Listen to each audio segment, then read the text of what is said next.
signed up, we'd ask that you could find the sign up sheet in the back. Even if you've already been to a meeting previously, please sign in again and then have a look at the signups also for other things that we hope that you'll be interested in.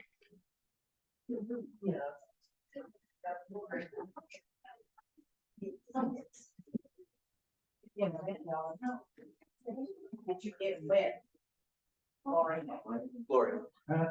Did you get wet? Yesterday, very. Yeah. That was crazy yesterday. 4.5. Was it? 4.5. We need it. 6 inches. Is that right?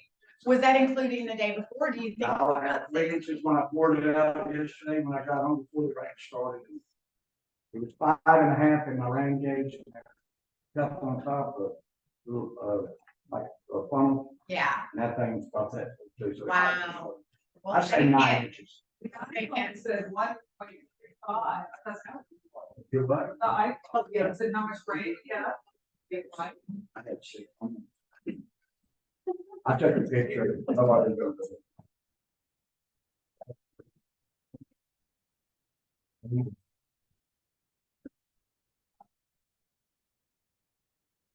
All right. I think we're gonna get started. We may have some more people trickle in, and that's okay. Please just make sure that if you have somebody sit down, make sure that they sign the sign-up sheet.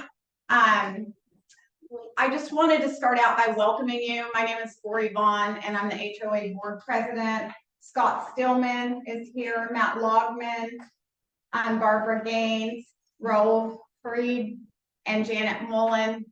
And we are representing a good part of the board. We do have 2 members that are out today. We thank you for coming. This is our 3rd time that we have met here with Q&A. So some of this may be repetitious for you, and that's okay.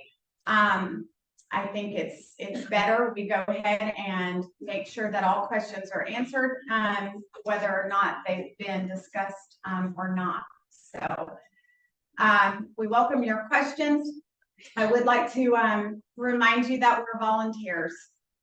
We are your board that tries very, very hard to say and do the right thing.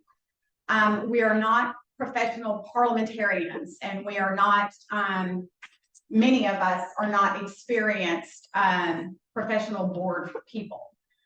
We're volunteers that want to serve our neighbors and do a good job for this community. And that is our goal, and that is our earnest desire. So this is the time for you to gather information through Scott's presentation. And then please just make note of any questions that you have, and then you'll have an opportunity to ask those questions during our Q&A. Scott's presentation takes somewhere around 20 or so minutes, and then the Q&A portion, we try to be as accommodating as possible. We ask that you try to make your point quickly so that everybody can ask their questions, but it had been in the past. We are willing to address them all.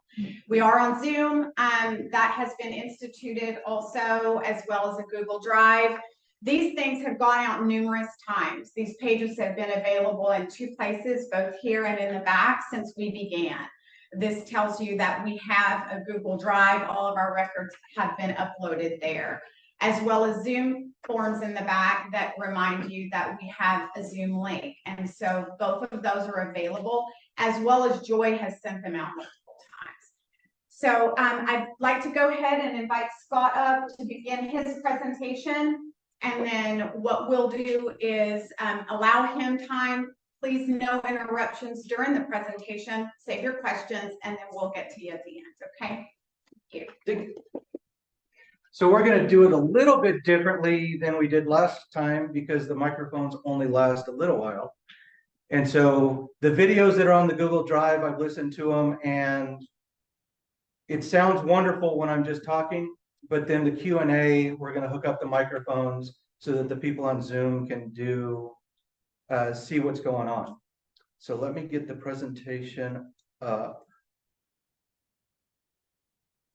And I have tried to pare down a lot of this because I talked too long. And so the other presentations are available on Zoom if you would like to go look at, or on Google Drive if you would like to go look at them. All right, so I am going to say who I am real quickly, and then Val Harbor. So I'm Scott Stillman. I'm a certified financial planner. Jennifer, my wife, and I moved on to 18110 Starbird January 21. I am grew up military brat, Army veteran, went to Texas A&M. I have a degree in finance. I have a master's in financial planning, a master's in life insurance underwriting, and I'm about 6 weeks away from a master's in philanthropy. I own a financial planning practice across the lake, and I kind of help individuals, families, businesses, and nonprofits go through a lot of the things that we're talking about today. I am not an expert. I don't have all the answers, but what we found out, I really want everybody to understand. My goal is that almost everybody here is not going to like me at the end of the day, because what I'm talking about is not a fun conversation, and we're going to have to make some tough decisions. The special meeting in May really gave me pause and kind of scared me when they stood up and said, we're not going to have enough money to pay for the marina should we tear it out and not do our lease anymore. We don't have enough money to do the bulkheads. What are we going to do? Standing up and asking for volunteers to help during the entire process. So I started asking questions. What's going on? Why are we, what's our status? Why are we behind? I'm going to talk a little bit about my findings, the decisions that we have to make. And I really encourage you not to believe everything that I say. Go look the property, go walk the property, spend the next 2 weeks looking at all of the things that we discuss and some of the reasons why we've come up with the recommendations that we've come up with. So what's the history? How are we where we are? What is the current status? And then some solutions that we've come up with. So the special meeting in May. Should we get rid of the GLO lease? Everybody's property ensures them that they have a slip, whether it's on the bulkhead, whether it's in the marina. Part of the HOA is you have the ability to have a slip. So legally, we have to keep the marina unless we decide as a community not to. Insurance has almost tripled. And where's the money coming from? So, we're shopping out for insurance. Financial planning, they ask for help in financial planning. They ask for helps in committees. They ask for people to volunteer. The coordination between the city of Nassau Bay and the Hilton, maybe doing a little project for the marina. Nothing is signed. It's just kind of in the preliminary stages of talking. But what are those solutions? What they decided to do was a reserve study to see exactly where we currently are and what the decisions are going to have to be made. So I kind of came in on the end of that. They've done hundreds of hours of work doing the reserve study. Part of that was historically, where are we? The green line is the dues.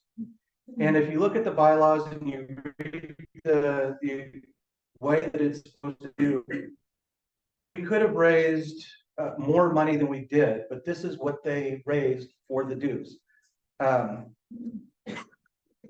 Outside people renting out the marina and the pool and the tennis court basically pay about an extra month's worth of overall money that comes in.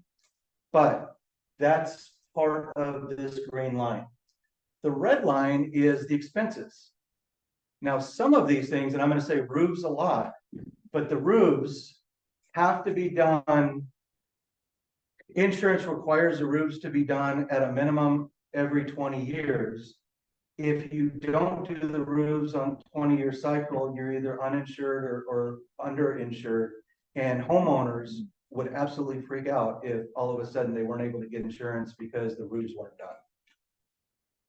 The yellow line is the status of the reserve fund.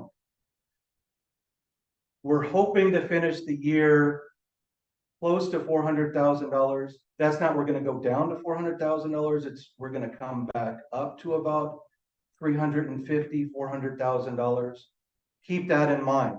That's our current status. The history is the history, and we cannot change the history. This is where we're starting from. So what is the reserve? And then what is general operations and maintenance?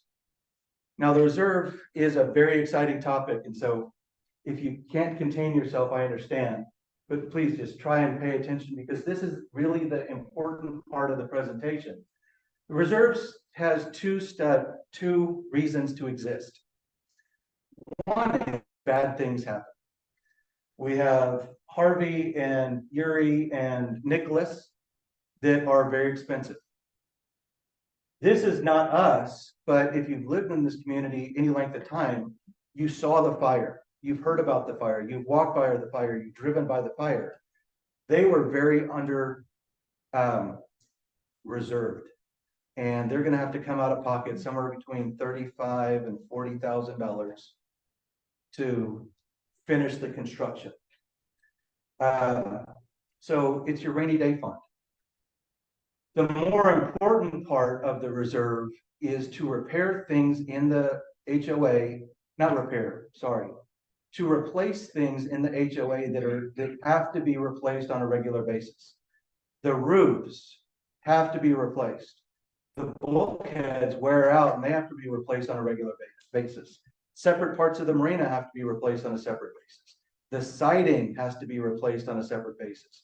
We have to do the painting, and the decks have to be replaced.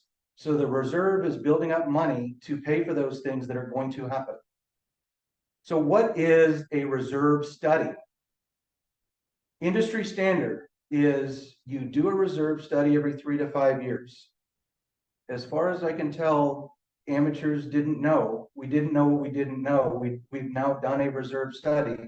I recommend that we do it at least once a year on a continuous basis going forward for the next couple of years. But what are the capital assets that are going to be replaced regularly? Walking around the property and looking at the things that need to be replaced.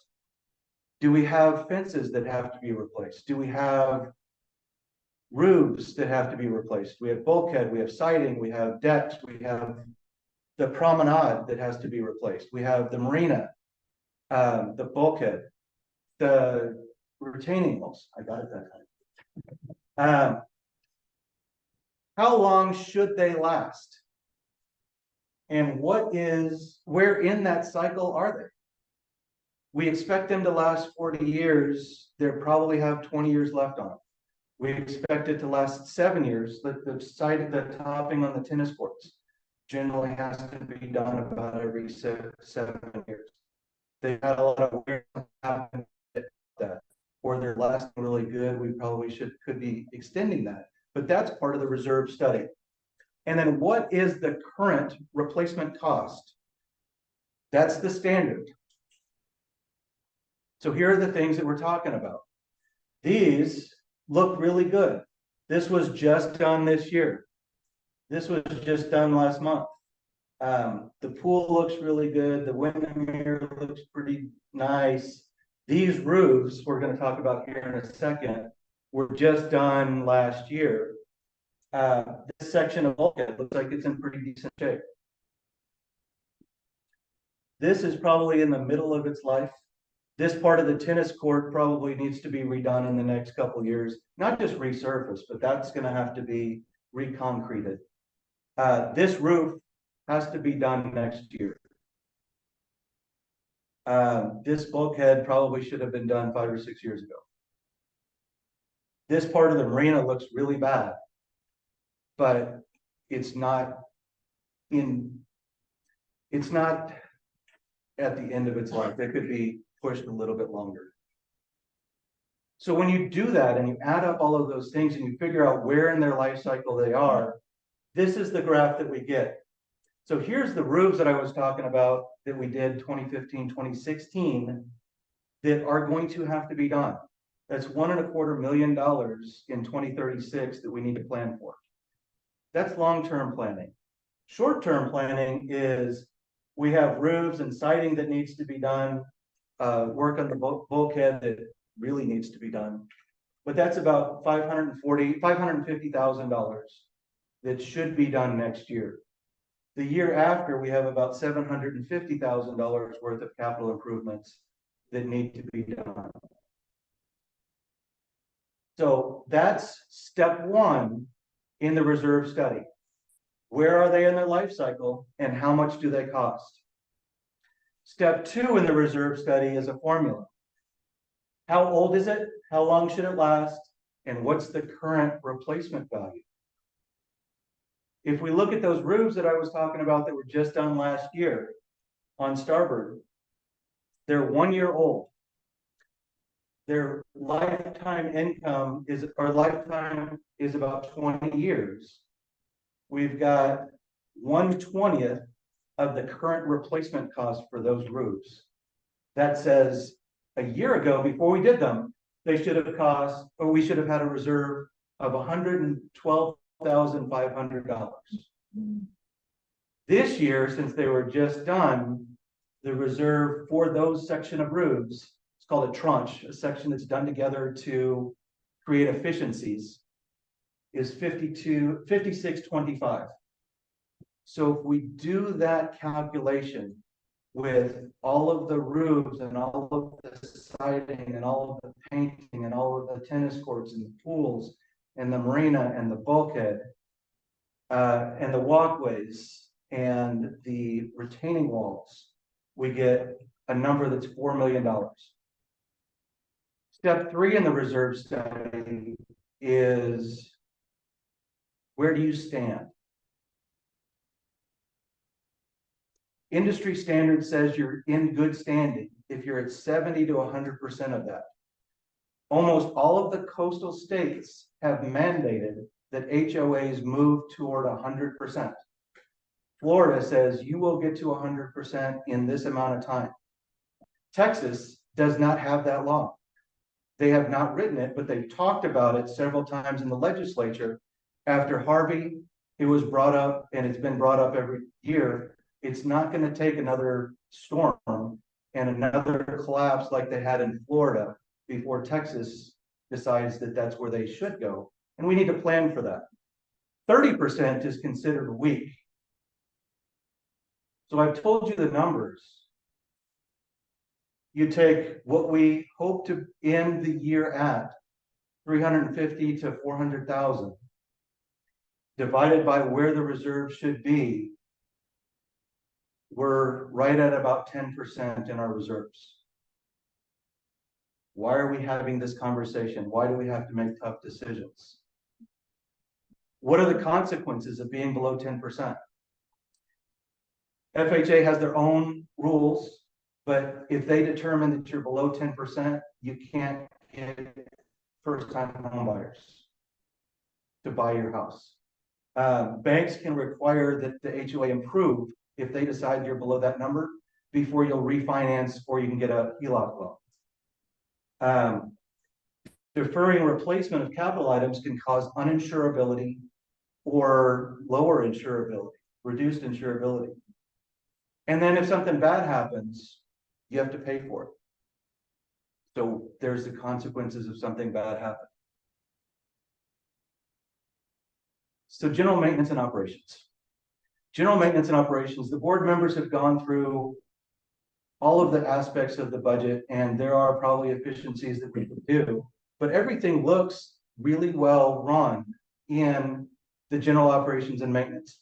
All of the records are on the Google Drive if you want to go through and look at items by items on what we've spent through this year on different areas of the operations and maintenance. It is a running engine. And without specific study of specific areas, you can't just rip out parts of it and expect the engine to continue to run efficiently. You could blow up the entire thing. Our job is oversight and review. We need to oversight. We need to review on a regular basis, but we can't just decide we're going to change a running engine. Management has the confidence of the board. We believe that they're doing a good job. They've been underfunded for a long time, but they have our confidence. So when we're talking about the total budget, this is the total budget for 2024 at $600.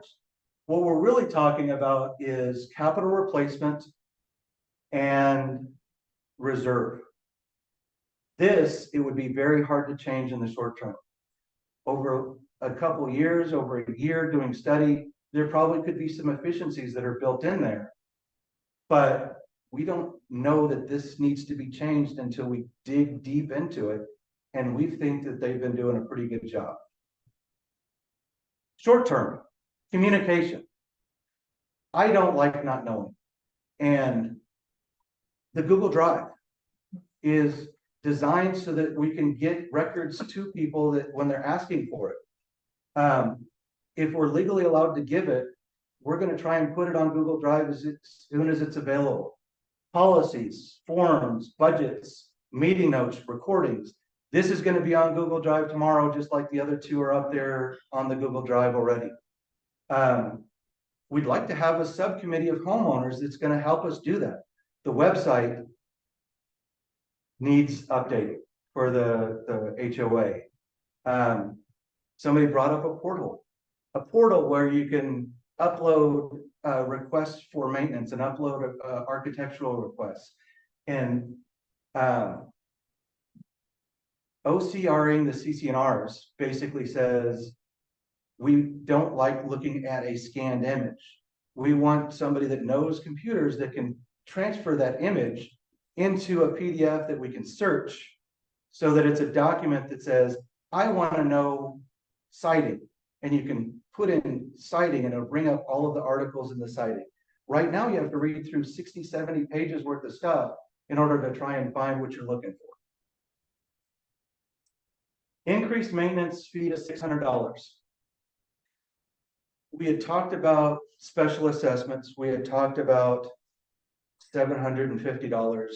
What do we need?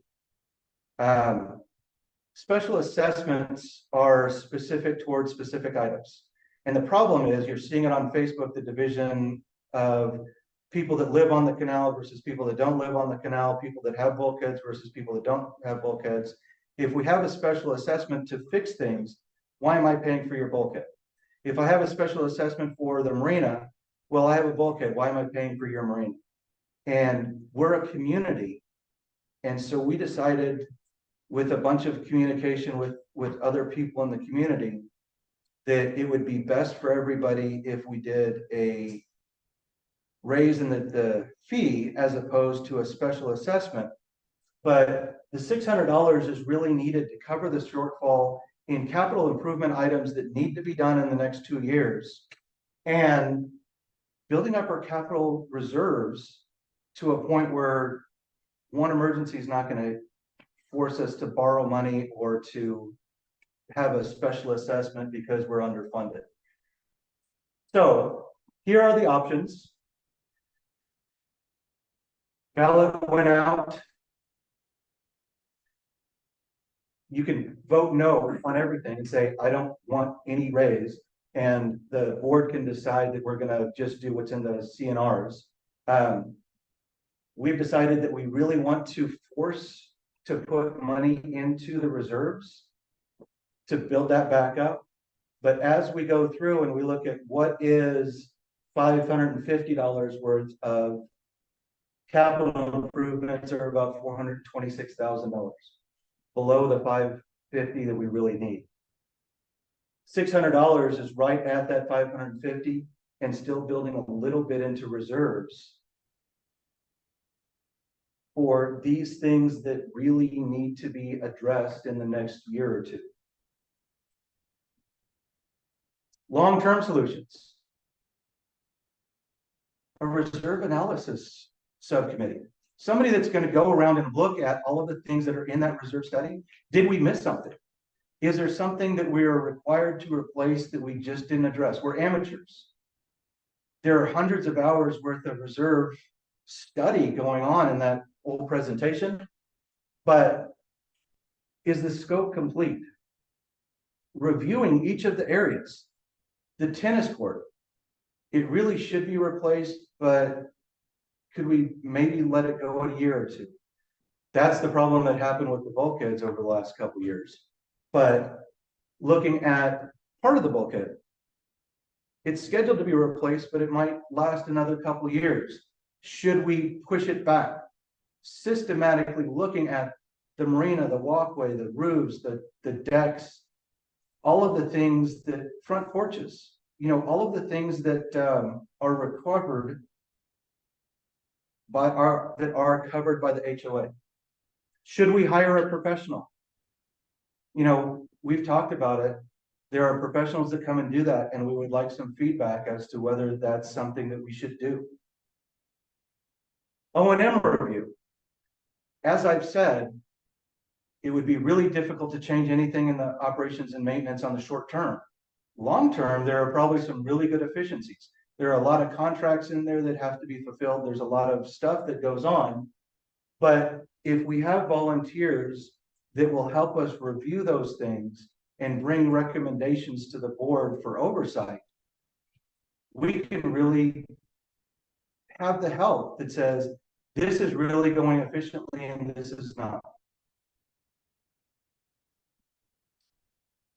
I saw an example on insurance for the employees.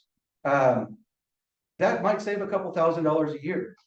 We're really talking millions of dollars over the next couple of years that we need to raise.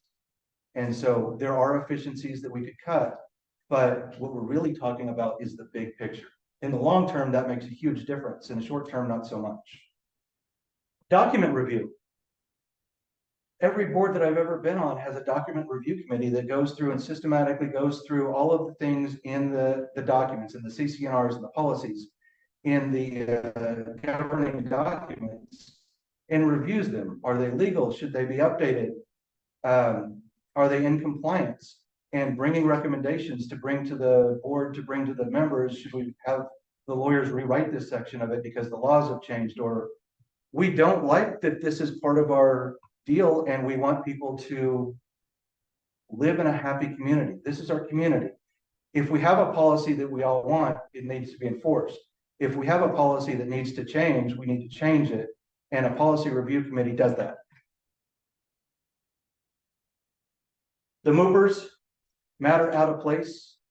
People walking around making sure that the trash is picked up after trash day, that it looks nice. That if there's a problem that is arising because this bulkhead looks like it's sliding and we really need to have somebody come look at it, or there was a hailstorm and that roof looks like it was really bad and we need to have somebody come look at it, or a branch fell and it's behind a building that nobody really walks through every day. The maintenance crew needs to address it. Having a policy in place, a group that it's their job to go through and look at stuff. We don't want people looking in windows and we don't want people counting plants, but at the same time, if we have policies that are being broken, they need to bring it to the attention of the management so that it can be addressed. You know, we're committed to the long-term solutions. We want volunteers to help. Where can you help? If board members cannot fulfill their term, they have to be appointed. If board members are coming up for election and you want to be part of that committee, sign up. There's sign-up sheets in the back. If you want to join the MOVE committee or the architecture, finance, or improvements, O&M, yachts, documents, there's supposed to be a comma. Social, tennis, and accessibility are all parts of the community. If you want to participate, sign up. We're going to have meetings in the next month or so to put these things in place. Knowing why we're asking $600. There's another group at the pool right after this meeting that's gonna talk about different options. They have some good arguments. I encourage you to listen to what they have to say. Do not divide the community because you have a different opinion. Bring it to and try and help with the solutions.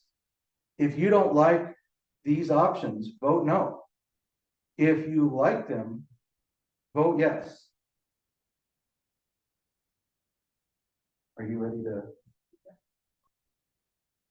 Yeah, you're asked. Yeah, but you had a good role, so I didn't want to. Okay. I went long again, I apologize.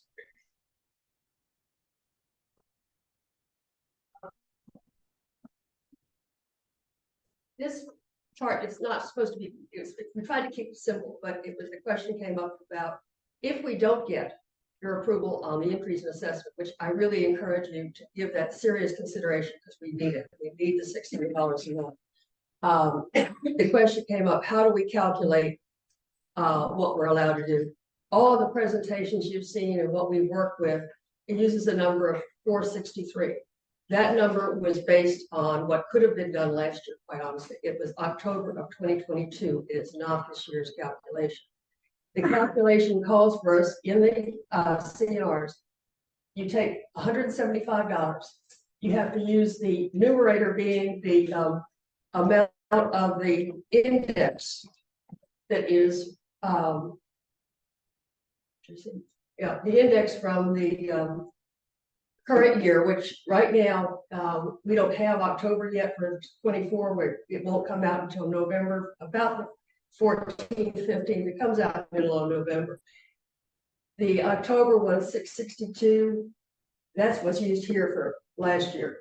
You divide that by 99. 99 is our base year. It's October of 1992. This line up above, this is all from the Bureau of Land Labor Statistics. That comes right off of their website. You can check those numbers. That's how you get to 463. That's the only thing we had when we started doing this back in June. It was way too early to be looking at this year's. So we used that number and said that's a baseline that we have to work from. Looking at this year, if you don't get past the 600, we're going to have to go through the same calculation, but we'll be using the index from October of this year, 2023. When it comes out, which means about mid-November, it will again be divided by the 99 from the base year, and it'll calculate out to whatever we can increase to. The board can increase to up to that amount without a vote. It's still not going to be significant enough to get us close to the $600, but we wanted you to understand how that's created. There's a lot of misunderstanding that with the current CPI percentage is applied to a prior year number. It's not. That's not allowed by the documents, and that's not what's done. This is the formula we have to follow unless you approve a special amount, which is what we're asking for. Anybody have any questions on it? We tried to keep it simple, but The index, what does index mean? can you handle that? I know it's there, and I looked it up, and I talked to the people at the Bureau of Land Labor Statistics, but I can't explain it to you. All I know is that that's what is required in our documents, so I tried to find where it came from. So this is the index for the Houston metropolitan area that it says in the documents that it is. The index is the Bureau of Land Labor Statistics takes a big formula and they publish it. Now they do it almost every month, but every 2 months. But that index is all of that stuff put together. It's a big formula put together by the Bureau of Land. What's Land. what's the stuff?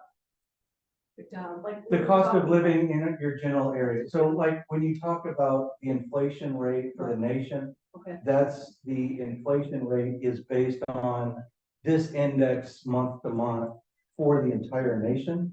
And there's these indexes are calculated nationwide, and they're calculated to some degree by areas. We happen to be in the area that they call the Houston. It's from the Woodlands down to cover all of Central Harris County and where we are, but it is that particular area has been pulled out because it's large enough that they create an index for our area is lower than the one for nationwide, so you should know that. Basically, it's 1982 or 84 from $100 became almost $6. It's equivalent of $100. And so then the 175 represents a baseline HOA fee from. From 1982, and that is what's in the documents. That's where you start. That's what they set it at back at that time. And so we're just, this calculation is based on. It takes that index and rolls it forward, bringing it up closer to what it should be today if you were using, had the same money to work with. It doesn't have anything to do with last year or the year before. Each one is calculated independent. And that's where we are. What does a certain basket of goods cost? That's a good explanation. There's And they have actually, a set basket of goods that they reprice every 2 months. And that basket of goods cost is the index number that they publish. the website is really, it's easy to get to. It's bls.gov. On there, you can even look at your own stuff, and you can put in a year as a base year and say, what at $100, what was it worth $100 back in 1980? What would it buy me today? Or how much money would I need today to buy the same thing I could buy for $100 in that year? You don't have to know anything really fancy to go in there and do that. That's a function of their website.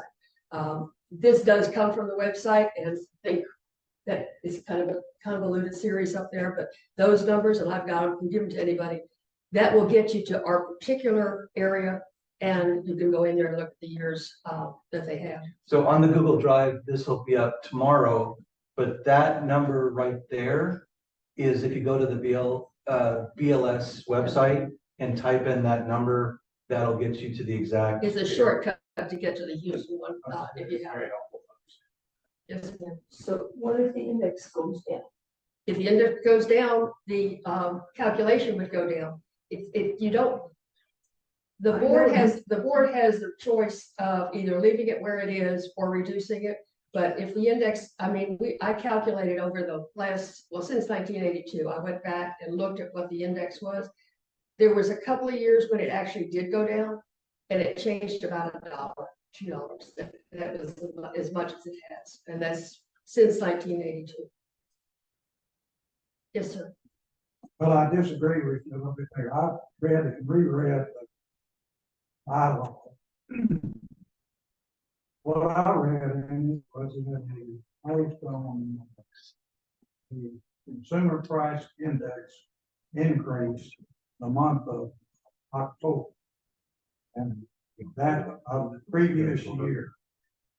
And so. We've got a slide I can put up here if anybody wants to see it. It's pretty difficult to interpret that. Anyway, it mentions the consumer price index and what the consumer price index is in October, which is announced in November. Correct. Irregardless of that, the board violated the bylaws when they last November increased the dues, because the bylaws specifically say that the board can only do that on January 1 and use the information from the previous year of the consumer price index in October. That was my interpretation of it. So when we increased the dues last November, it was in violation of the bylaw, and you cannot increase them. You got a misstatement in your declaration, so you're saying you can do that, but you can't do it till January. If when you're using the index, you can't calculate it until November, so it goes into effect in January. Last year's number, and I wasn't on the board last year, so I don't know what the conversation was. For a good number of years, and we've tried to research that, because what we're trying to do is abide by our CCRs and the bylaws. a lot of us are new, and like Laura said, we're not lawyers, we don't have a CPA on our staff. We've got a good background, and we're asking a lot of questions. One of those questions was, how does this work? We went back and talked to people who have been involved with the community for over 20 years. There is nothing that supports or tells us how it got there, other than by sheer easy use. The fiscal year starts in November. There were a lot of years that nothing changed. So it really didn't matter. And I don't know if that's how it happened, but I can't find any support for it.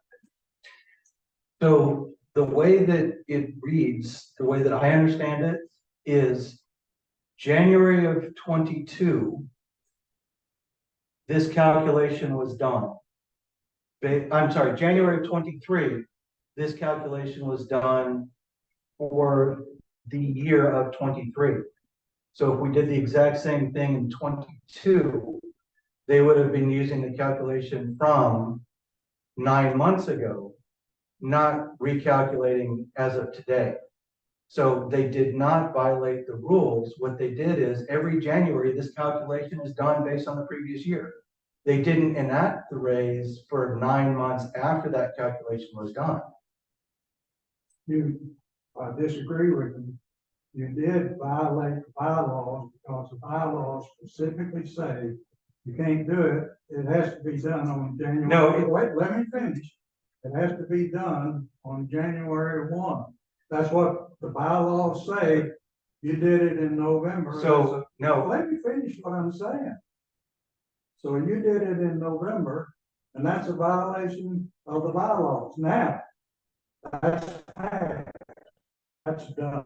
Forget it. Can I say something about that? No, I'm not finished. If you let me finish, Okay. then it's your turn and I won't interrupt you. Sure. You violated the bylaw. That ought to wipe that out, but that's too late and I wouldn't want to do that. So that's past history. Now, your declaration that you put out here a week or so ago says that you wanted to do this. And that's in violation because you cannot, according to the bylaws, you cannot change the maintenance fee until January 1 without the membership approval. Now, you speak in. The bylaws say the calculation has to be done in January. It doesn't say anything about when it can be enacted after January. The bylaws say it has to be on January 1 if you're gonna change. Now, I don't have the bylaws with. Let me, Somebody got a got the copy. bylaws. We can- We'll read it. This is, Let me finish talking, please. I hate to be interrupted, and I'm certainly not going to interrupt you when you have the floor. But if we've got the bylaws here, okay, let's see what it doesn't say.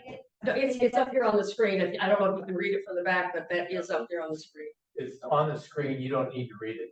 I mean, We can either read it or we don't need to hear it. Sort of, I have to agree with him. I see January 1.1, section 1.1 there. You know, I occasionally been waiting with my hand up, and I don't also have a lot of time. I thought we were in question and answer. I don't know if you still have some presentation. I'm just trying to address the question that he asked us. And I know your hand was up and I wanted to. Right, Let so we him have some other finish people speaking. from the back that's talking. So just as a overall, I do think there are some board members that definitely seem to be trying to do better search that's coming across. I think there's well-meaning board members, but I also think that there is a tendency of board members to dig their heels in and not listen to the voices when errors and concerns have been raised. And the biggest thing, and I would never have even suspected this, but as I walked in today, Mr. Fareed told you not to mention the January 1st. And you said it's already out there. We have to address it. That is a red flag to me, that somebody is going to try to conceal an issue that the residents are already speaking about. I've got at least 3 minutes, I'm gonna keep going. I cannot address all of the inconsistencies that have been raised by Mr. Stillman in his presentation. He'll say one thing, then the next thing he said was inconsistent with the prior. What we heard is we're volunteers and amateurs, and then we heard I'm a CFP and I've been on many boards before. That's inconsistent right there. I am a professional restructuring professional. I am a bankruptcy professional. I am a certified business bankruptcy lawyer. I'm not saying that for credentials.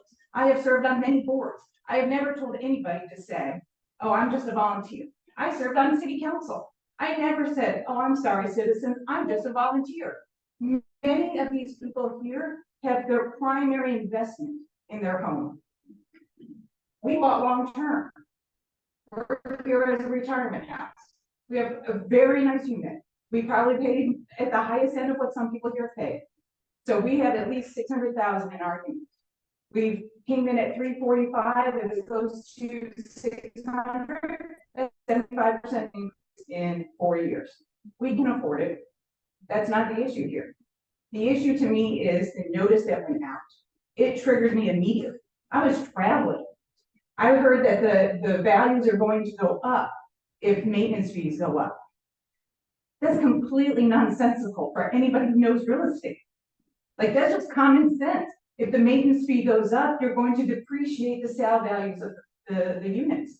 And our local real estate person has confirmed that. It's the type of misinformation that's being given out. And if there isn't clarity and conception, step back, recoil, work with people who are trying to work with you.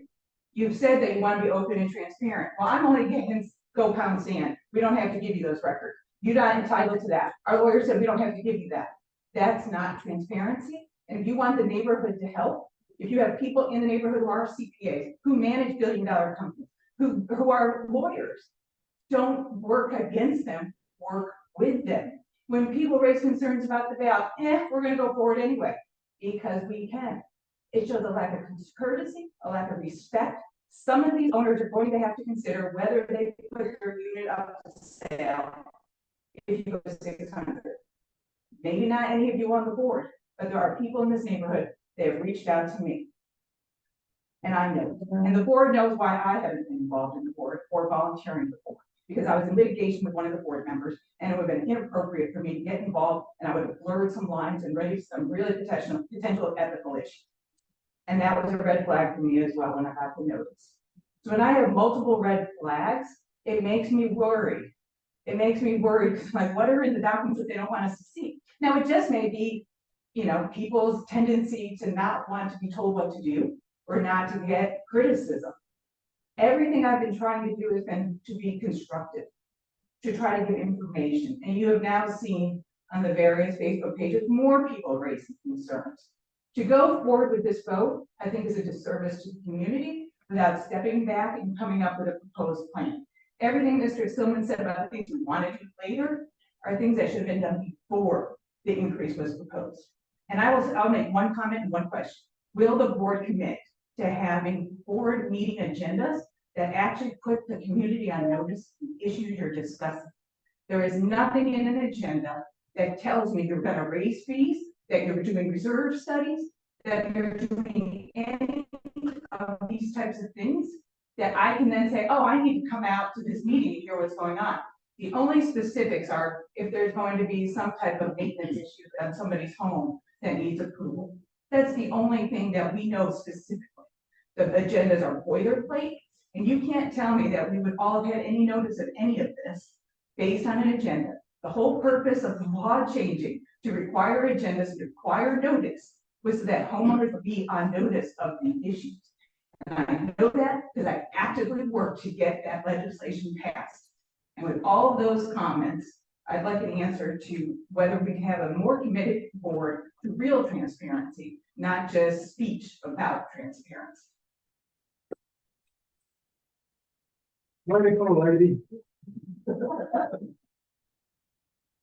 Deidre, I'd like to address some of that because, first of all, I think the board is being as transparent as we can, working within what we were instructed as the guidelines that we have to work within. The date of the vote was put out there because there was discussion then, and we come to address it, that we had to have the budget in October, and we were looking to try and accomplish that. The reserve study has been going on since June. It was discussed that it did go out as far as the notice on that, and it was discussed in May, and it hasn't really come back up at another board meeting. We've been working on it. Rolf has spent a lot of time on it. I've spent a lot of time on it. The point we're at right now is that we're looking at starting a new fiscal year. We have maintenance that needs to be done. There's maybe some things that, according to what you've said, we haven't done perfectly. We've tried, and we're doing the best we can every day to try and improve that. And that's our goal, is to work to improve our performance as far as following all the rules and taking care of this place, because we think we have a fiduciary responsibility to bring to you what it needs now, what it's going to need in the future, and how we address that. That's my objective. Paperwork wise, I sent you some information directly, so you've got everything out there. That I mean, I don't, and I apologize for interrupting, but what I would suggest, what we don't know is, has the board reviewed all the check registers, the general ledgers, the invoices, the bids, the proposal? Okay. Or are we just saying, we trust you management and we're just gonna rely on you management? Because I'll tell you something, I work with at least 6 different associations where the biggest deficits in the budget came from how the monies that we were already paying were managed. Friendswood Oaks and Friendswood was told they had to increase their fees double. We went through the documents, we rebid out our services and our landscaping, and we reduced the fees because management was mismanaging the neighborhood. And I'm gonna address that, Deidre, and this was not really the intention for today, but I will tell you that I have been through every line item. I've spent hours working in the office reviewing documents. We've all done it at different times, and we've talked about it. I went back 11 years looking at history of where we spent our money and how it was spent. And I am comfortable, based on the reviews that were done, the audits that have been done, and my own review of those documents over that time period, that we don't have any big holes. There's not a big place. And that's my thing to look for. I look for places that, where could this have been? Where could we have been taken advantage of? I can't find it. Doesn't mean I'm not going to still keep looking. That's one of my jobs, is to look at the finances to see that we're doing the best job we possibly can. So But we have access to those. Well, Deidre, if you the ones you want, you just send a request to the office. It is Ms. Vaughn that I can't have access. Well, you can't have access to individual personnel I don't want records. individual personnel. I Okay. never asked In the aggregate, we can give personnel records. No, do not say ask for individual personnel records, because I have an email to you saying you may redact out any information related to payroll as well as personal information. I Deidre, made that explicit in my email to you. You don't need me to tell me to lower my voice. Well, I am telling you, you are completely misstating it, just like you misstated the Councilmember Weller issue and told me she wouldn't be here at the event, and she was. And you did that in writing too. No, she was not invited. You're very angry. We did actually tell you what we asked you to please follow protocol for your specific information, and you never did that, and you never followed up with that. And so really, I will send my certified letter. Thank you very much. okay, great. If I'm the only person that would send a certified letter, thank you. It's don't argue with. no, if you wanted to help us, Deidre, really basically what you've done is you've been an adversary about everything. We want you on board. We Obviously not. want, You just told me I had to send a certified letter to get access. Every Well, single no. one of us have invited you to coffee. we have invited me you. to copy without records. I cannot intelligently talk about anything without reviewing the records. Why are the records being withheld from me and said, oh, just come and personally talk with me? I need the records in order to be able to review things, to know what to talk about. Deidre, I'm gonna answer that because first of all, most of the communication I've seen from you, and I did reach out to you to talk, and we have not been able to meet since I did And that. I'll repeat today. Well, at this meeting or afterwards. I mean, we've had a couple weeks that we've had that out there. Facebook is not the vehicle to be asking for documents. It is when I'm blocked from them on. No, I go you're the not traditional blocked. route. If we, I'll post email on Facebook to everybody. that's fine. I posted, we don't have anybody who constantly monitors Facebook. That's not, I look at it occasionally, and recently I've looked at it a whole lot more just because of all this stuff that's going on. But requesting the information in writing, it will be prepared and given to you, and if it needs to be redacted, it will be redacted. But it needs to go through official channels. So I need to read, so I have to send, just so I'm clear, an email to Joy is insufficient. The board requires certified mail according to the Texas Property Code in order to get access to any HOA records, except the ones that will be voluntarily provided on the Google Docs. Just so I'm clear. You know, Joy has worked with you in the past as far as providing information. Right now, I think she's at the point, she said, you know, she's trying to follow what the attorney told her, and that he said, put it in writing and send it to you certified. So yeah, it's gonna cost you a certified mail. And, but you'll get whatever you need. Right, I would suggest, that means that nobody in the neighborhood can get any information from the HOA without a certified mail being sent to the HOA. Basically suspending all prior practices of the HOA that we will all now be required to do certified mail. Because I am one member and I cannot be subjected to different rules than everybody else. The only information that is an issue, most of the information is on the Google Drive. History is out there. The last. The general ledger, the tax. Really? Audits. No, The supplement to the audit, not the full audit, unless that changed in the last couple days. It's not the review. the reviews on that. If the review's on there, that's all we have. Unless I've missed it, there's a supplement to the audit, but not the audit itself. The supplement talks about the capital expenditure and all that kind of stuff. Well, like I said, The full audit isn't there. Tax returns aren't there, the general ledger, the check register. the general ledger and the check register will not be there. I mean, because that would have all the personnel information in it at individuals, and just like nobody else here would ever want that let out on their information, it's not going to be put out by us, and we're allowed by law to withhold that. It can be given to you in the aggregate, but not individual employees. Right, so you understand that the redaction tool and allows you to redact out all that information without. I don't use that, so I don't know. Yeah, without that payroll of a member organization is sensitive information. The salaries aren't technically sensitive information, but you know, that being that disclaimer, that can all be redacted. Yeah, it's in the Texas Property Code that says we cannot give out individual. And you can also export to a spreadsheet where you just remove those lines and hide those lines. There's multiple quick ways of getting that. Everything is always available in the office if you want to make an appointment to go and see Joy and Rick. That's how I got involved in this. That's where I started. I didn't send a certified letter. I knocked on the door and I said, can I make an appointment to come in and go through information? I didn't get payroll information, sensitive stuff, but anything I asked questions about, they took the time to sit down and talk with me. That's why I'm here. Because I learned a lot, and I don't think anybody's trying to hide that. What would you do with all the stuff that you're asking? I don't know what you want to do with it. I mean, it's.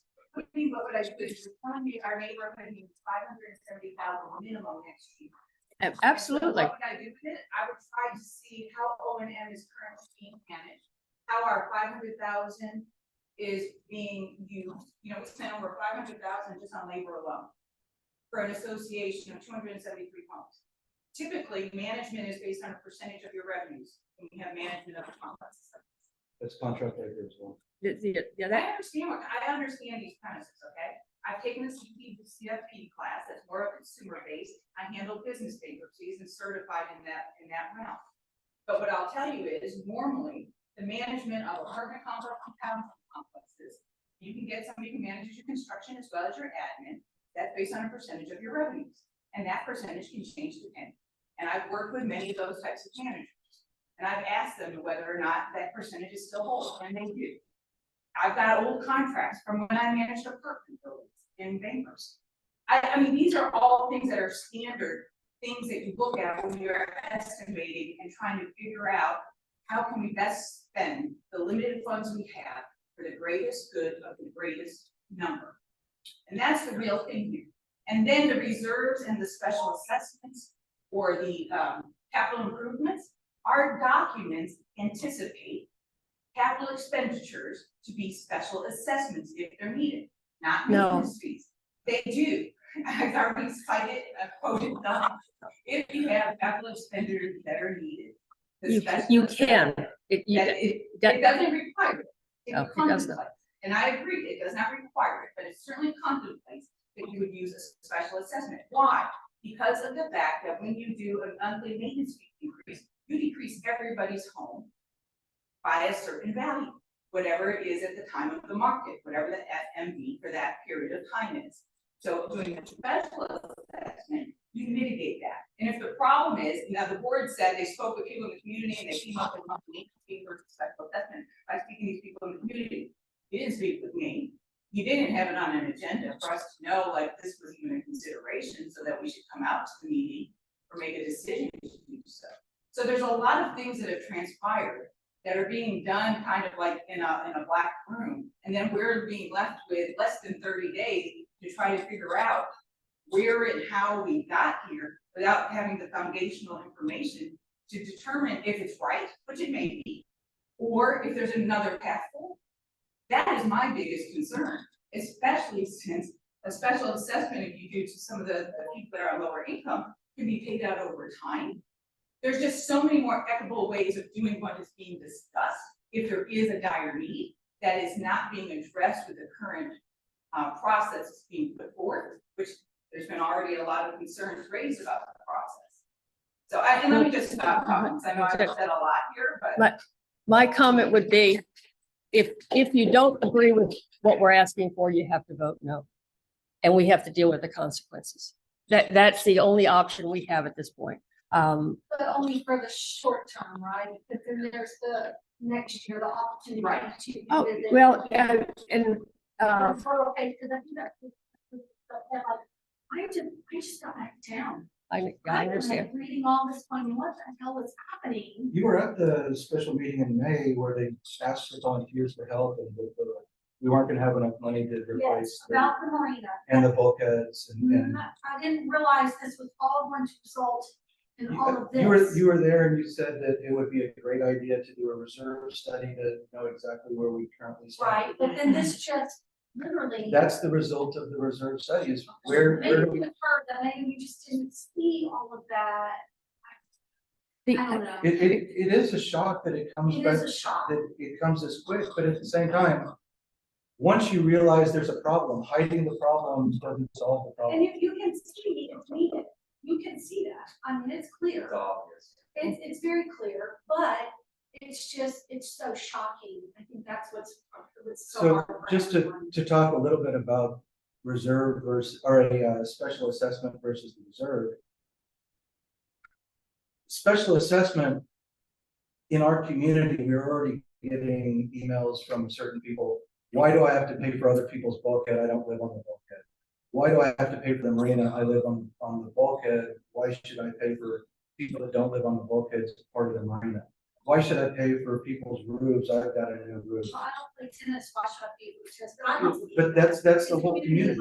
And so part of the conversation with all of that is if we did a special assessment, instead of raising the fee, you know, $6,000 or $8,000 could be detrimental for a lot of people, but at the same time, the community, because we have to say the special assessment is for these So things. I do know that like, what is it, the work, it's like Crow's Nest, the wharf. Yeah. Across the lake, they had a special assessment, and I know that because I represented some sellers and some buyers. And so it wasn't big trauma. It, you know, it was just an assessment. And there are people that live on Buckhead, that don't live on Buckhead. What was the other community that No, had I a special mean- assessment that now? Well, the wharf is one that, when I talked to some people who lived over there, because we went over to look at it, since I had heard that their assessments were so, their monthly payment was so low. And I was told that they had a special assessment. And the whole issue that they have has kind of fractured the community. And in fact, I think there's now 2 or 3 different associations as opposed to one, because it was so divisive. We don't want this to be divisive in this community. We really don't. I mean, This kid may already get an answer. We all love our team here that supports Bell Harbor, but have they explored the community management approach where it's done off premises? Yes, no, thoughts? We have talked about it, and in the previous 2 meetings, it's come up. I don't want to be the spokesman, but we had a realtor at the last one that stood up and talked about how the offsite HOA is non-responsive and they don't do the things that you want to do, and it's almost impossible to get information because they're doing the HOA for 5 or 6 or 10 different HOAs where it could be more expensive, it could be not. That is an option that we would look at, and it's something that maybe we should look at, but it's not something that we change tomorrow. Okay, yeah, and I honestly don't see that her experience has been different from mine. I own 3 other townhomes that I lease out. I haven't had that experience, and I do sell a lot of units in those areas, because again, a neighbor's know me. And so I haven't seen that. It's slower, like, hey, I called the other day, I got a rat hole. Oh, they came over the next day and fixed my rat hole. Well, it might take 3 weeks to get that second fixed. Or as a listing agent, hey, we need this list of things fixed. They're very responsive, they do it immediately. It might take 2 to 3 weeks for the board to approve, whatever. It could slow a transaction, there's no doubt. But just, I was just curious. We're not against any solutions, we're against drastic change tomorrow because we have to do a budget and we have stuff that has to be fixed. You know, those roofs that are on that list are roofs that are scheduled at their 20 years next year, and it's gonna be $200-something thousand to do those roofs. And if we don't raise any dues, we're not gonna have the money to do that without digging into reserves, which would then drop us down below the 10%. And so finishing that reserve study when they finished it and then having that conversation and realizing where we were really brought on all of a sudden, we have a budget that needs to be done, and what is our budget going to be based on? And so we really wanted to bring it to the community to decide. If you don't want it to be raised, don't. We can go the next, vote no on all of them. If you want to do that, we can do it. From my understanding, if we raise it to $600, we couldn't raise it again until the cost of living got above that was my other number. Or another meeting. And so that allows us to fix things and rebuild our reserves, and at the same time, review everything without having to borrow money to fix the things that have to be done next year. And so per Wait, person, I- over the I 7 was- years. Go ahead. I think there's some hands up behind you that we need to get But some other people's comments in. And Katie, I know you had your hand up for a long time. I just want to ask what their on the ballot. Okay. So I've heard people saying that it doesn't either vote in person or return ballot. Is that No. accurate? No, that's not accurate. The next question is that if someone did want to vote no to the increases, would they mark no on both of these? That would be a way to guarantee it as far as, I mean, you only have. It says on the instructions to choose one. Yeah. And I folks are confused thinking that they have to see it's one or the other. So I'm just curious about really kind of scope of everything. It's- But at this point, because the ballots have gone out and there's a good number of them already been returned, we need to say with the ballot we have clarifying it. If you want to vote no, vote no on every option you've got on there. That would makes it clear to everybody and there'd be no question on it. So it won't negate it. No, it would not, it would not, Choose it one. would not negate it. I mean, just, you feel, if I felt strongly and wanted to vote no, I might read a big no across the whole thing, but I mean, it would be counted the way you vote. If you don't vote yes, it's not gonna be counted. Yeah.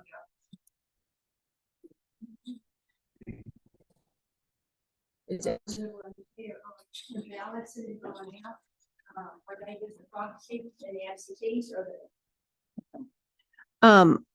There's been a little confusion.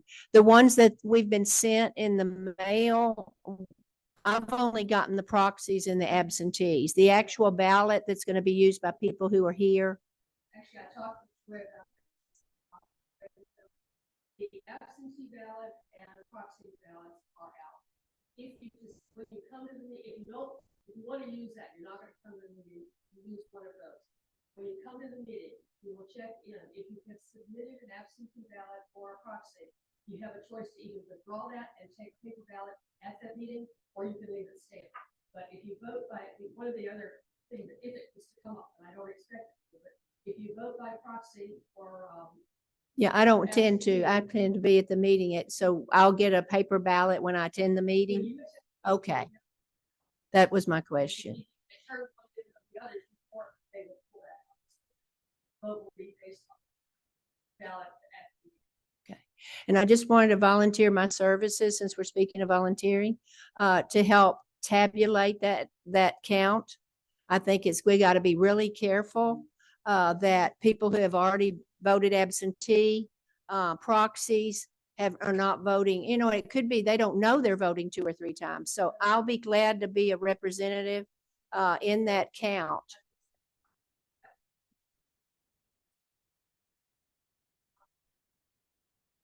She's already got the record set up so they make it easier. Great, I'll get with Joy. There needs to be some volunteers With the voting. Thank you.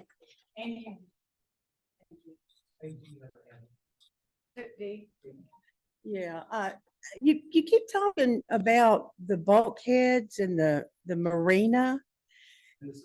And go ahead. Here. My question is, do you have insurance on the marina? Why are we having to pay for the repairs if Typhoon/Hurricane Nicholas is what did the damage? This was talked to earlier, I think the first meeting, about how we have to pay for that. Is it coming out of the rainy day fund, quote unquote?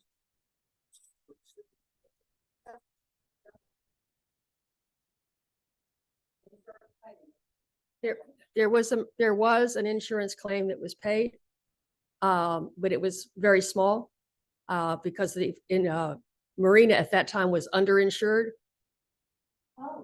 So I mean, we received a 60,000 plus or minus. I know it's on the financials what we got, and Rick spent about that amount of money in doing repairs. And if there is, and with the insurance that we have now, we have a $250,000 deductible. That's what the reserve fund would have. It's just like. Now, if you want to redo that and you're underfunded, I did 3 board studies and I went all the way to Finland in my studies. There are composite, there's Norclad, and there's a very unusual wood that will last 40 to 45 years. And it's something that to look at. It's probably beyond our budget. It would be, but it would last a heck of a lot longer than just water rising. And there's a way you can put the boards down. I'm on the O&M committee, so I just took advantage of the fact that I did some research, just to let y'all know. I can have it written up and given it to you if you're interested. Sure, yeah. Thank you, Dave. On the election procedures, I have not seen anywhere where any election procedures were voted upon. and some of the statements that are being made about what is or isn't the election procedures concern me. So has the board adopted any election procedures for special meetings or annual meetings? Or are we allowing management to define it without any notice to the homeowners as to those being approved by the board? Request for the increase. That's what's being voted on. No, she's talking about who runs the election. Oh, well, as I understand, I was told the other day, we as board members cannot count the vote. I mean, it has to be the homeowners tabulated. Is that what you're referring to? I'm not sure. Just in general, the ballots, the notices, the counting of the ballots, typically you would have an election procedure. Is not something that, it's either in your documents, your ABCs, like Mr. Stillman was talking about, or the board then votes on what those procedures will be prior to a meeting where a vote is required. It sounds like in the history of the association, you've just allowed Joy to make those determinations, and this gets to my core question of the oversight of management. That's something that it's just like on a city or in a company, the board of directors makes all the process and policy, and then the managers just implement the policy. It's not the reverse, and we're seeing the reverse. So, and that is one of the reasons why we're asking for a committee to review the policies and procedures, is because we don't do this for a living and we want to do everything correctly. And if we're doing things wrong, we want to know.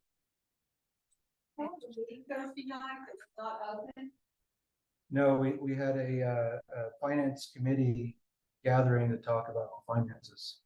Was that a private meeting, or was it? It was finance committee. It wasn't part of the board. Committee, the one board meeting.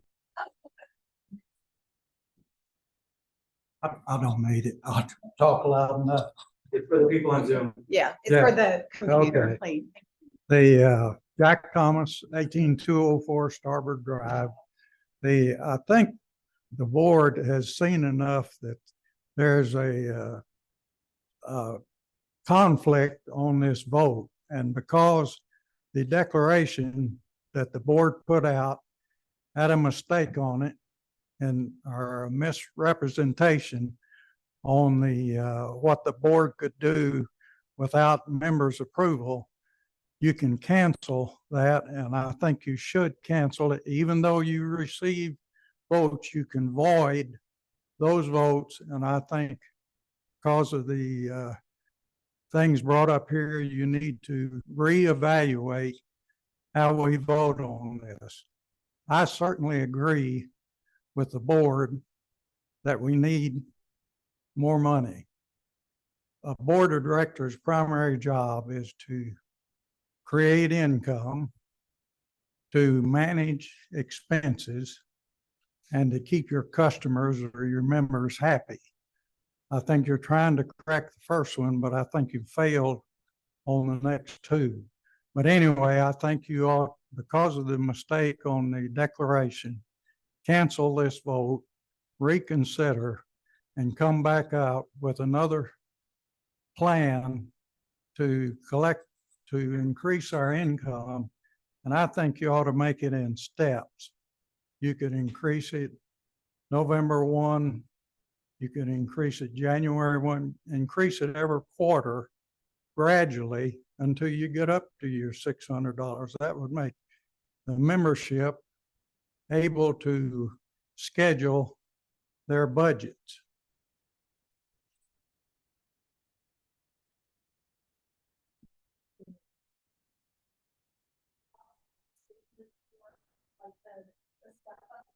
It would be a good opportunity if the vote fails to go for a secondary option as opposed to a special assessment.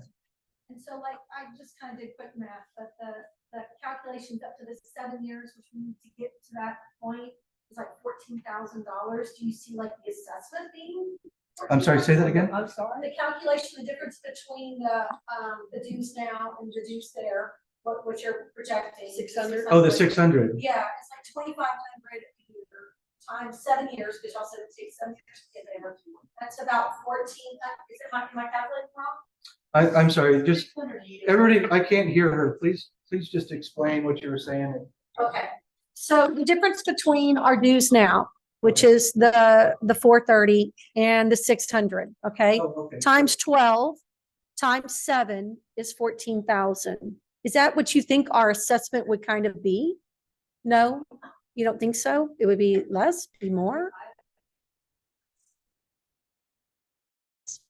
But you have to understand, you're looking at some very large numbers as far as capital projects. But when you had the chart up there, as far as, you know, that 4 million that we should have in reserve, it's not a long time. At all. Okay, gotcha. Thank you.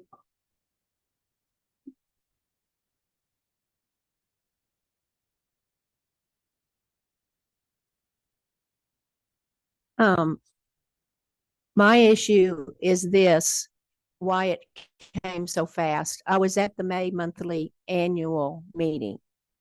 I have read and reread and triple read the minutes to the finance part of that meeting.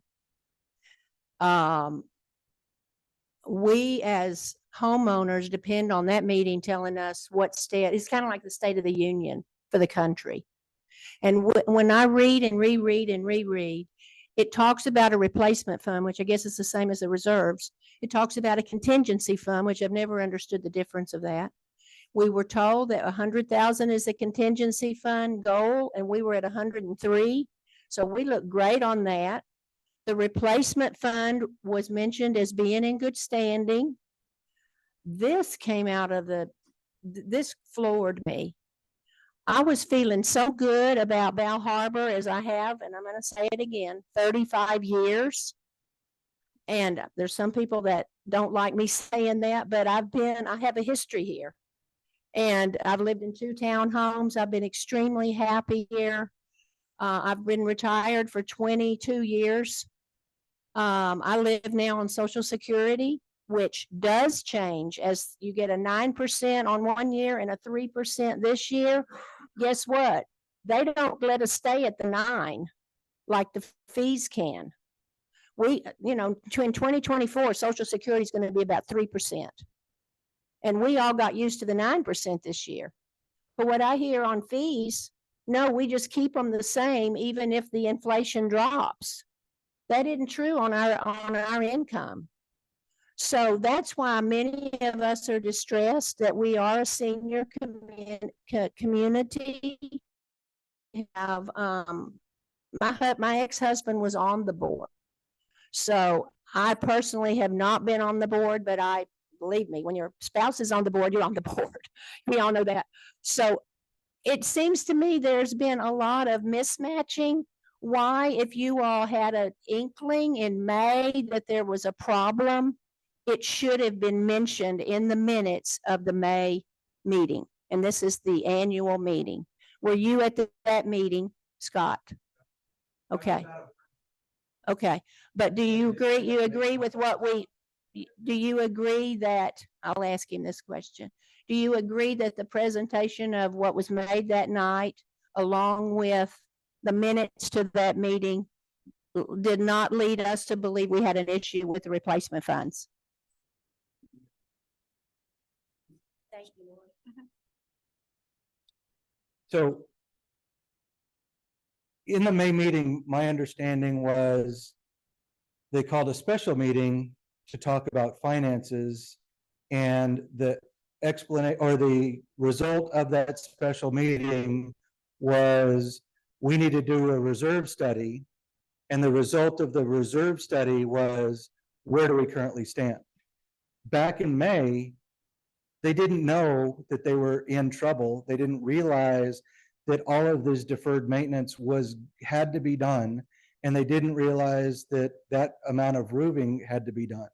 The reserve study brought it to light that this was our current standing.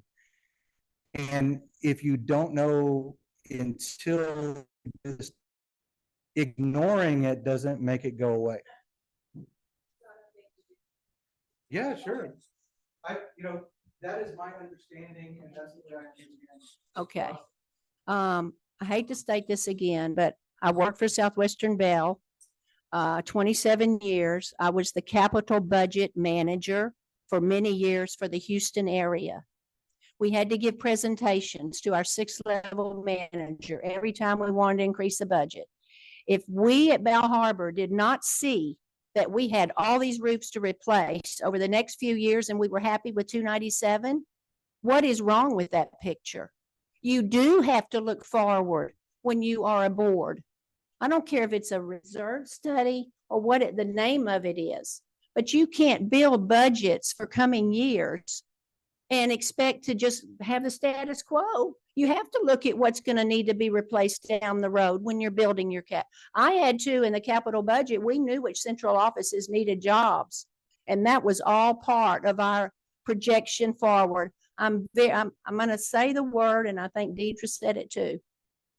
I'm sorry, but I believe the boards prior to this one were mismanaged. And it's now coming down on the homeowners to where some of us may not survive this because we are seniors. We are seniors. We live on a fixed budget that the United States government gives us, and they do not keep it high when it's a high year. I'm all for the special assessment. I'm not denying we have a problem, but the special assessment, I believe, is the better path to go because the maintenance fees will never go down. Thank you. Thanks. You know, I understand the budget's need, but I'll talk about it. It's for the Zoomers. It's for the Zoomers. Okay. All right. Anyway, I hear everybody. I heard what you said, Scott, about insurance and stuff. But y'all all live in here? Do y'all know what insurance just did to us last year and how much it's gone up? The problem is, I think from what I hear from several people, this is bad timing. It's bad timing. This country the inflation is out of sight. Yeah, this country's out of sight. Everything, gas price, trying to get insurance, property taxes, everything's going up, and then we're getting hit with this. I agree with the lady in the back. I'm fixing to retire 12/31 this year. And it concerns me. And my question is, do I have to lease to keep it? Or maybe do I need to go somewhere else to be able to live my life and just have a good time without having to keep getting jumped up? $550 to $600, that's a lot of money. I mean, we went from $385, I've been here since 2014, $385 to $430. And I thought, wow. Immediately, without anybody asking us if it was okay to do it. We just got a notion. I wrote a $385 check to Dory, and she come back and said, sorry, it's been increased to $430. And I said, really?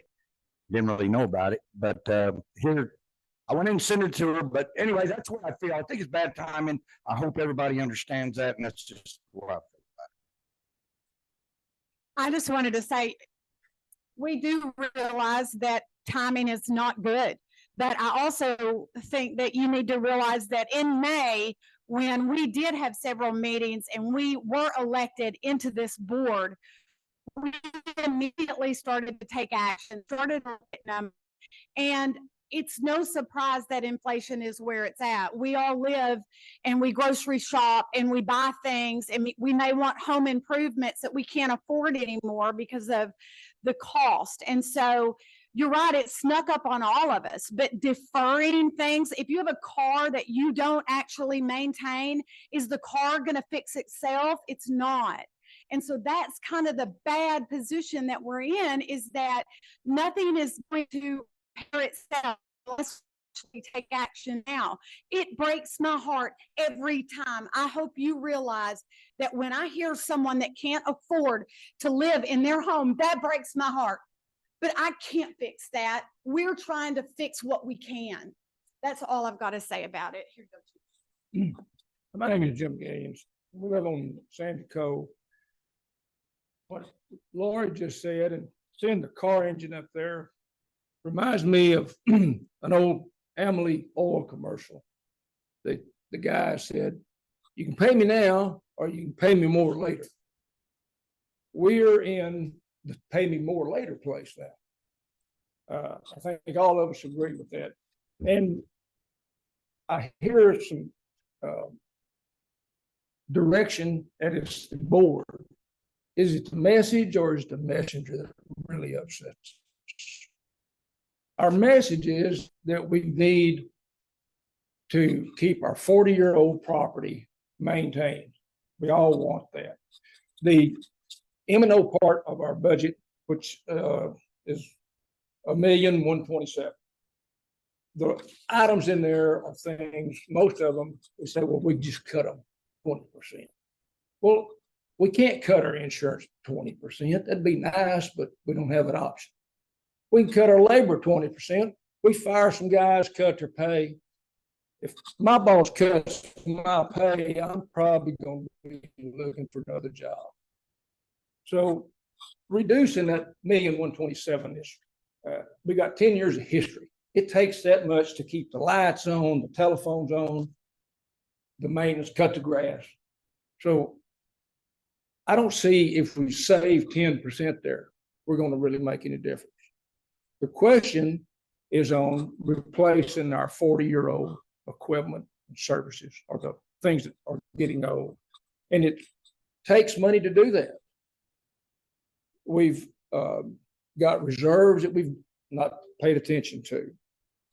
So addressing the question is, how much do we want to repair what is depleted over the 40 years? We haven't been putting enough into it. So the vote is really for that. That's what we're talking about, whether you really want to address those issues or not. If you don't, vote no. And we're going to see roofs not getting placed. I don't want my roof leaking. We had, everybody's interested now because nobody getting their pocketbooks. Well, I look at here on the sign-up sheet, and we've had one person sign up to want to be interested on the board. Everybody's got a lot of good ideas. When you get up there, you're on the other side. You got to make the decision. I live with one of them, and it's not easy. No, nobody's coming wanting to take those jobs. We had 51 people voted for the last 3 board positions. We got 237 votes available. We got 25% of the people that are concerned about who's going to be on the board. And now we don't like what the board's telling us because it's going to cost us more money. The message is that we need $600 to get us back on the right track. And so when you vote, if you don't want your roof repaired, vote no.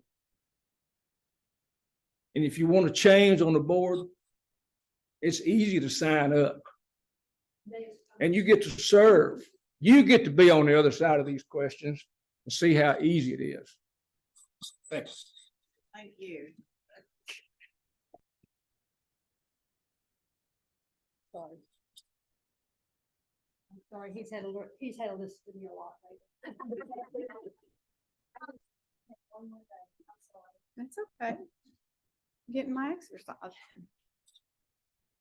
If I vote no, and I think everybody kind of knows how I'm gonna vote, I'm not saying it's not needed. Oh, no, I am not. I agree. If the reserve study was done correctly and the right people were involved, I do agree it needs to be done. It's just we do need some more time, maybe a special assessment. The problem is having that $120 every month from now on. And I can find a special assessment amount. You know, everybody lives here knows that can happen. The first hurricane that comes in, special assessment, right? We've got that ability. So I disagree with you a little bit on that, sir.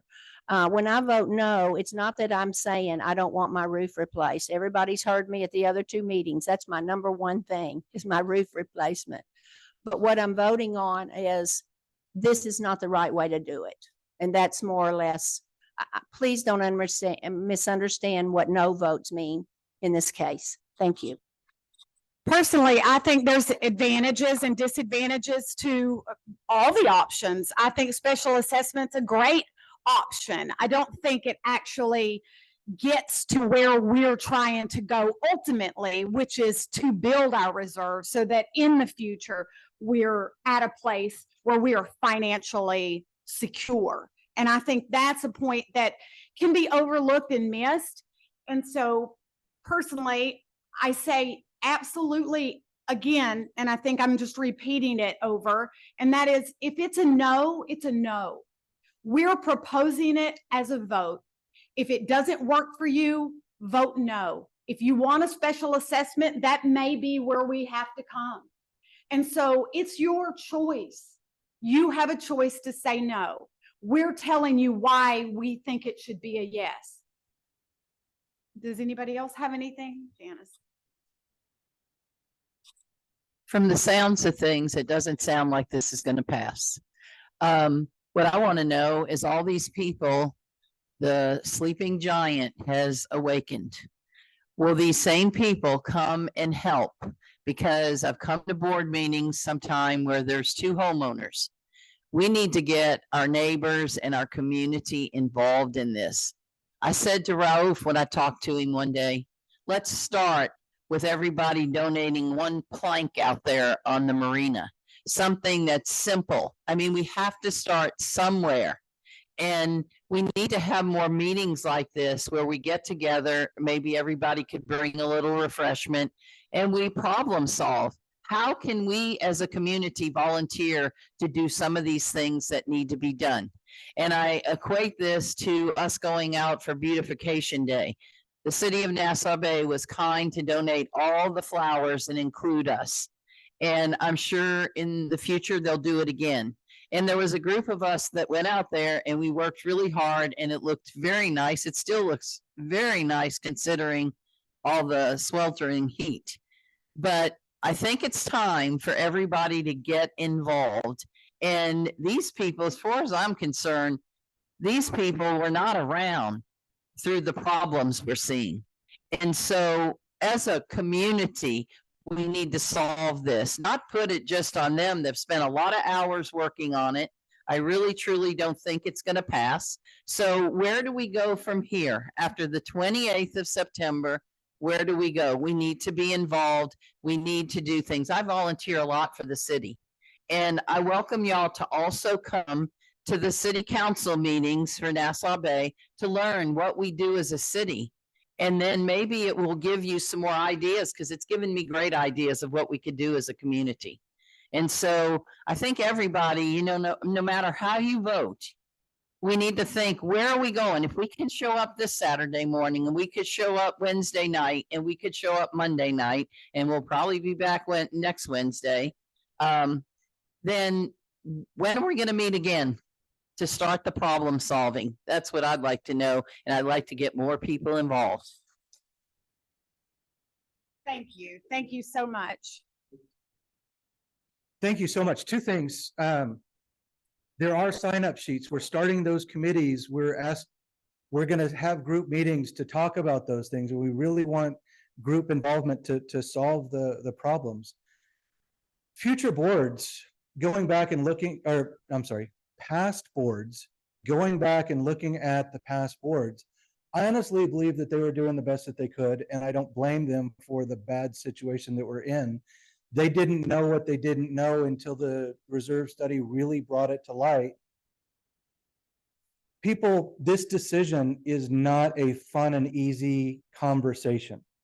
And nobody wants to bring this to light as a fun and easy conversation. And not having the conversation is a whole lot easier than saying, we need to raise the dues or we need to have a special assessment. So I don't blame them for where we are. We are where we are and we need to fix it going forward. And so what we really need to have is solutions and people helping us get to those solutions. And thank you for bringing that up.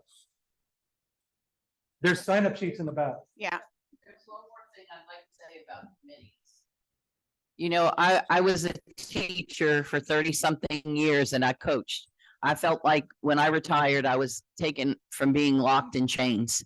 When you say committee, it scares me to death when you say board, because I don't want to commit, you know, like on a period of time, a lot of time, where I'm willing to help with everything. Okay. So what we did in the city one time is we had a big meeting. We had a little reception. They had round tables set up and we sat at round tables and had discussions, different categories, and what are the suggestions for how to do it. And this idea of being on committees is great, but my name's not going to go on them because I had so much commitment in my full-time life that I don't want to take it on, but can I be here and help when I can? Absolutely. And so I think that would be a good start, is for us to get together and discuss the different things that y'all want committees. And we as a community give our input, and then we start listing what the priorities are and how we can take care of that. So I just, as speaking for me, saying I'm going to be on a committee just is so much commitment, and I'm not willing to do it, but help. Oh yes, I'd be there. Okay. 100%. Yep. Thank you. I don't know where the rest of the community is. We've heard a lot of negative at some of these meetings. It's distressing because we know what we need and we don't know how to get there. All I'm going to say is, if you vote no because you think it should be a special assessment, I'm tongue-tied, I'm dry, please come back. If we have to ask for a special assessment, support us. Don't say no both times to everything, because then we're left with nothing. And we don't want this property to deteriorate. You know, I've heard the wharf come up a lot. We actually drove over there a week or so ago. I don't want to live at the wharf. It doesn't have the feel of this community. It doesn't have the maintenance that we have here. It's not in that great a shape. And I don't want to be here. I want to be here. And I hope that we have a community that will come together, be it the increase in assessment for monthly, or if that gets turned down, that you at least would approve a special assessment so that we can make some progress. It's distressing to me. I don't play tennis, but I went over and looked at tennis courts the other day. They look bad. I mean, that's not something that addresses everybody, but they look bad. Anybody coming in to evaluate our property, whether it's somebody who's looking to buy or somebody who's coming to appraise the property for a potential buyer who's going to look for a mortgage, they look at that kind of maintenance. The bulkheads were the things that got my attention, because we are on the canal, and I look across the canal every day when I have a cup of coffee, and the guy's bulkhead across from me is failing. I don't know how soon it's going to fail, but it's failing and it needs to be replaced. And that's what got me looking at a lot of things.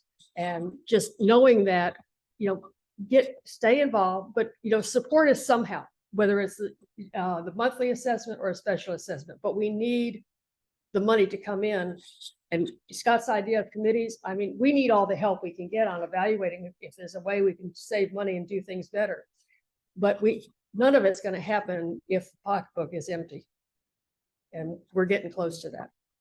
Sorry. That's okay. So, yeah. I just want to say thanks to the current board. I'm sorry. I just wanted to acknowledge a thank you to the current board and acknowledge that you've come into a tough situation and you've raised the right issues. And, you know, you're causing us as a community, you know, to address those things. And we're relatively new. We also now have a granddaughter living here. So we're taking the long view on this. And so there are a lot of folks out there like that too, but thanks to you all for, you know, everything that you're doing to bring this to light and your commitment to getting us where we all want to be. So thanks. Thank you.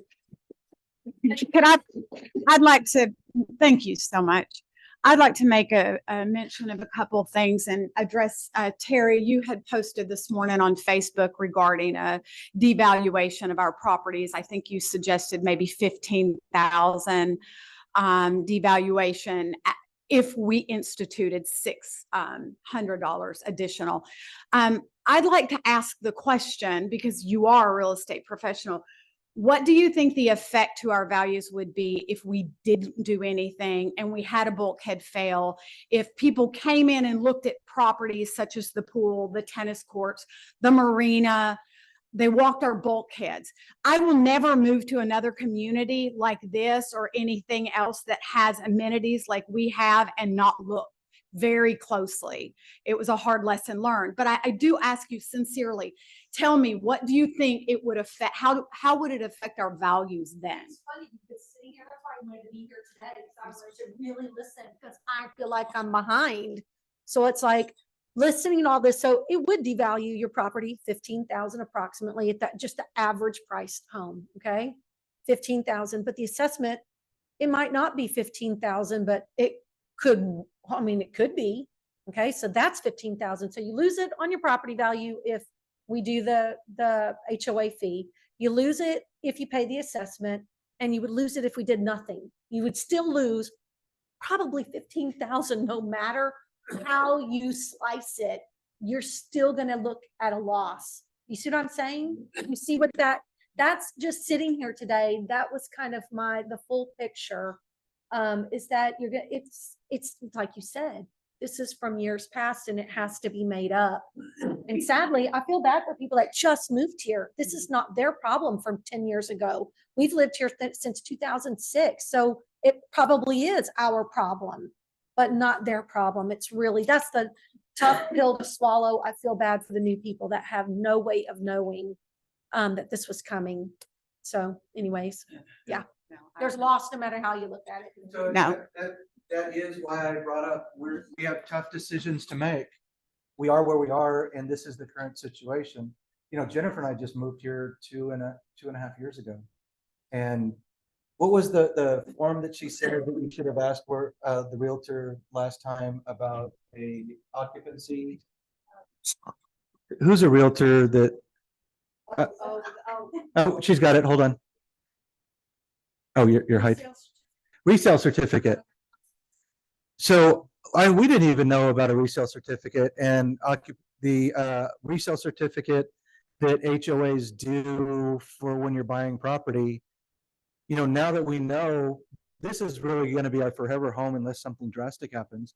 But the next time we get a piece of property, yes, we want to be on the water, but a resale certificate says, what are your reserves? What are the HOAs, you know, what is going on? That you get a copy of the P&L statement and the exactly. And you know, we didn't do our due diligence when we moved in, even though we thought we did. We didn't even know that thing existed.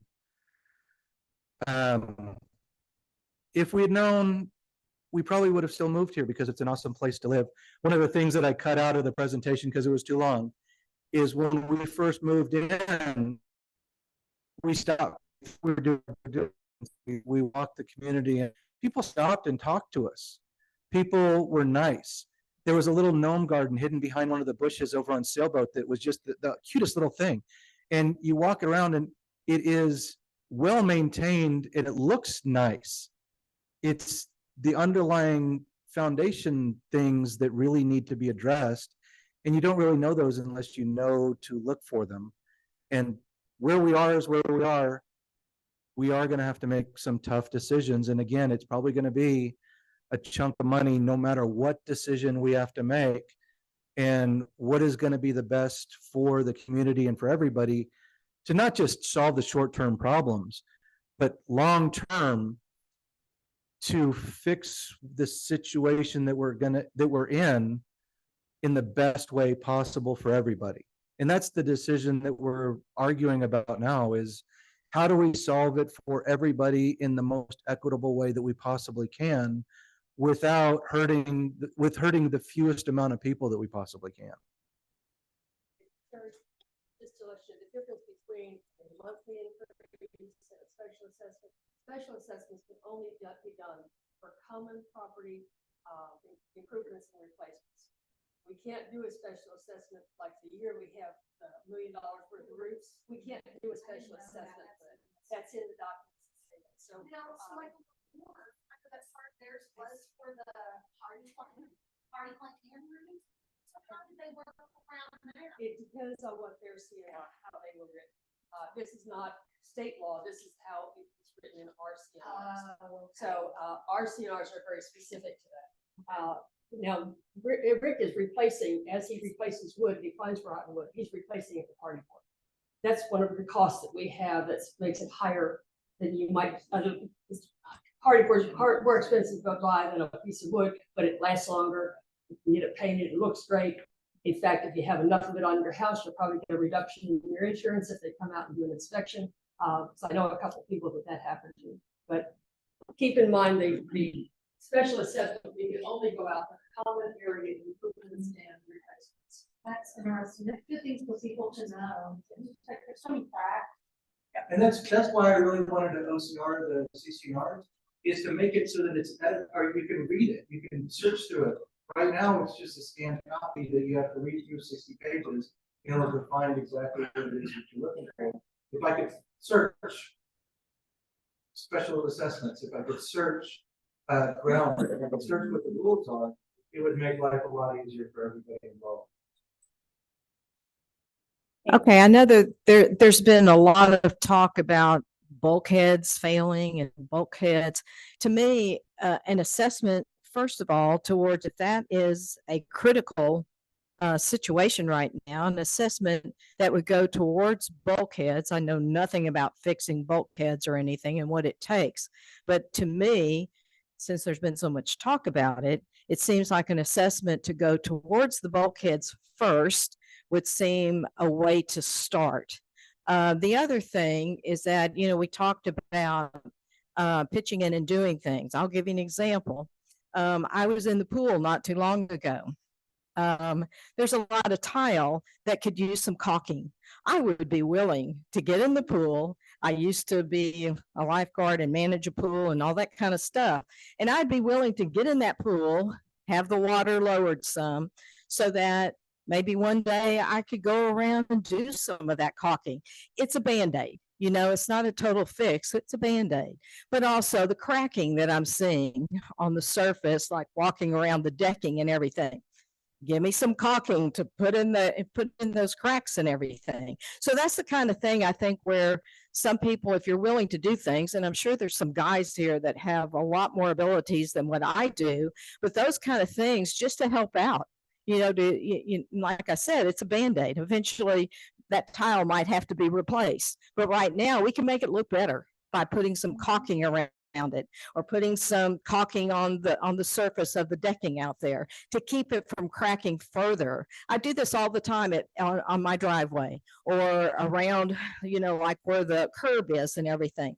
If you notice, some people, you know, their curbs have broken off and, you know, that kind of thing. I feel like, as you know, if I go around and I take care of my section and put some caulking in there, it saves it from cracking off, you know, and being more of a major problem. So I think by just noticing some of those kind of things and trying, if, you know, I mean, nobody said, would you like to go out there and caulk the pool? But I mean, those kind of things, if, you know, the people who are walking around and noticing things, if there's some guys or some women, you know, that are willing to pitch in and do that kind of thing, I think it would just be another situation of making our neighborhood look a little bit better. Thank you so much. And you guys are amazing. Thank you. You know, I feel like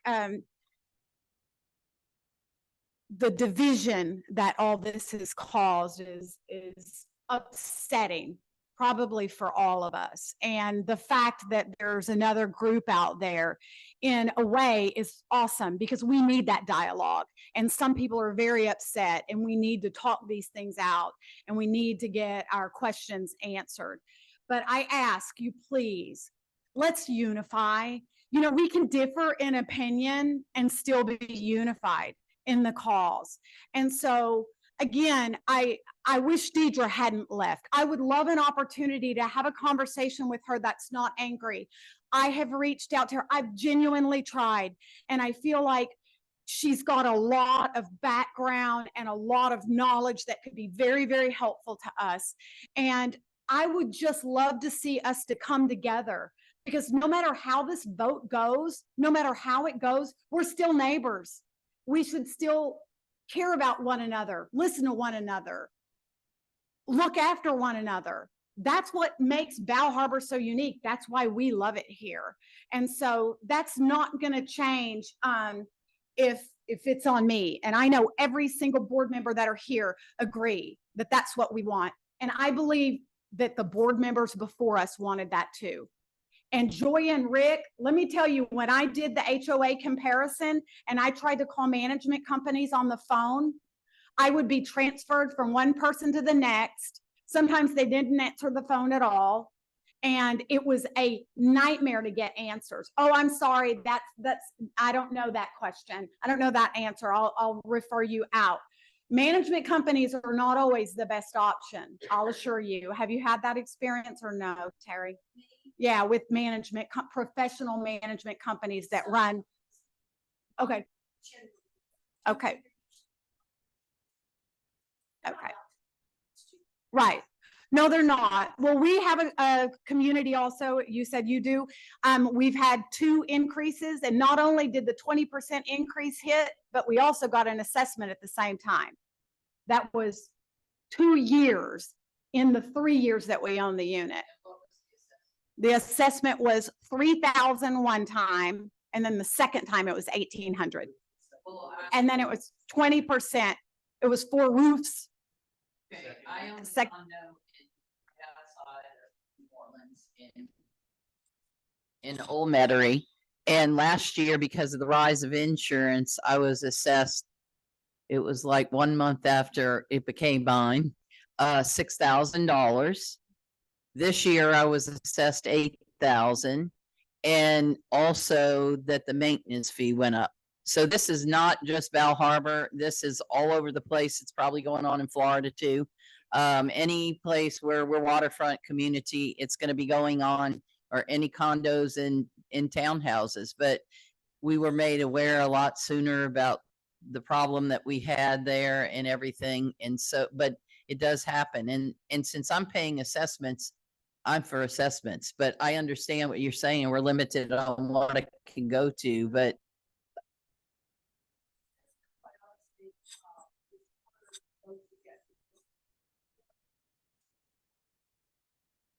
yes.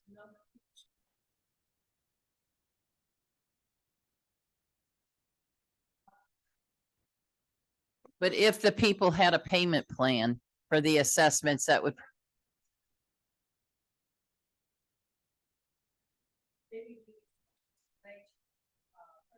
Something that might be able to fund the assessment of the individual and maybe have a payment plan for that.